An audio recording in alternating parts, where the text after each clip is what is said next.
এরপর এমডি সামিনুর ইসলাম সামিনুর আপনি লিখেছেন, স্বামী যদি স্ত্রীকে মেসেজে তালাক দেন এবং মেসেজটা স্ত্রী দেখার আগে যদি ডিলিট করে ফেলেন, তাহলে কি স্ত্রী তালাক হয়ে যাবে?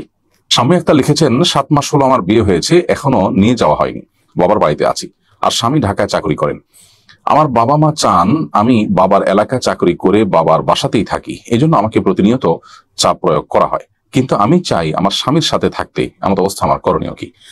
বোন স্বামী আক্তার, বাবা মা আপনাকে যে আদেশ করছেন সে আদেশটা কোনো ন্যায্য নির্দেশ নয়। অতএব বাবা মার এরকম আদেশ পালন করা আপনার জন্য আবশ্যক নয়। বিবাহের পর আপনি স্বামীর অধীনস্থ এবং স্বামীকে আপনি অভিভাবক রূপে গ্রহণ করে তার সাথে আপনি সংসার করবেন এবং তার সাথে আপনি বসবাস করবেন। বাবা মা যদি এক্ষেত্রে আপনাকে বলেন যে না, আপনি বাবা মার এলাকাতে থাকেন এবং চাকরি করে তাদেরকে টাকা পয়সা দেন, স্বামীর কথা না শুনেন, স্বামীর সাথে তার এলাকাতে বা তার বাসায় না থাকেন, তাহলে বাবা মার এই চাওয়াটা অন্যায্য চাওয়া। বিবাহের পর এটা স্বামীর প্রতি এক ধরনের অবিচার। অতএব বাবা মা কোনো অন্যায় নির্দেশ করলে সেটা কিন্তু আমরা মানতে বাধ্য নই। বিনয়ের সাথে তাদেরকে এই সীমাবদ্ধতার কথা জানিয়ে দেওয়া দরকার যে আসলে স্বামীর হক যেটি রয়েছে সেই হক নষ্ট করবার সুযোগ আসলে নেই। আল্লাহ সুবহানাহু ওয়া তাআলা স্বামী স্ত্রী উভয়কেই পরস্পরতে যে হক আছে, কর্তব্য আছে, সেটা আদায়ের জন্য আল্লাহ জিজ্ঞাসাবাদ করবেন। অতএব মা বাবাকে বিনয়ের সাথে নিজের অপারগতার কথা, কেন আপনি অপারগ সেটা বুঝিয়ে আপনি আপনার মতো করে স্বামীর সাথে বা স্বামীর এলাকাতে বসবাস করা বা স্বামীর বাসায় বসবাস করার বিষয়টিকে আপনাকে অগ্রাধিকার দিতে হবে। এরপর এমডি সামিনুর ইসলাম সামিনুর আপনি লিখেছেন, স্বামী যদি স্ত্রীকে মেসেজে তালাক দেন এবং মেসেজটা স্ত্রী দেখার আগে যদি ডিলিট করে ফেলেন, তাহলে কি স্ত্রী তালাক হয়ে যাবে?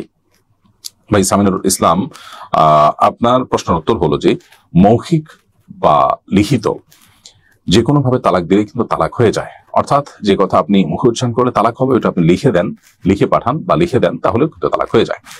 আপনি চিঠির মাধ্যমে লিখে পাঠালেন অথবা মোবাইলে SMS পাঠালেন স্ত্রীকে, তাতে মুখে তালাক দিলে যেরকম হয় এই পাঠানোর মাধ্যমেও তালাক হয়ে যাবে।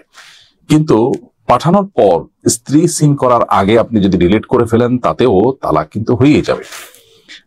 অর্থাৎ স্ত্রী জানলো কি জানলো না বা স্ত্রী দেখলো কি দেখলো না সেটা গুরুত্বপূর্ণ নয়, আপনি তালাক দিয়েছেন কিনা সেটা গুরুত্বপূর্ণ। আপনি যদি তালাক দিয়ে থাকেন তাহলে সেক্ষেত্রে তালাক পতিত হয়ে যাবে। এমনকি যদি সেটা সিন করার আগে ডিলিটও করে ফেলা হয়, খুবই স্পর্শকাতর বিষয়। এই জন্য তালাকের কথা বলবার কিংবা তালাকের কথা লিখে পাঠাবার আগে আমাদেরকে বারবার ভাবতে হবে, সতর্ক থাকতে হবে।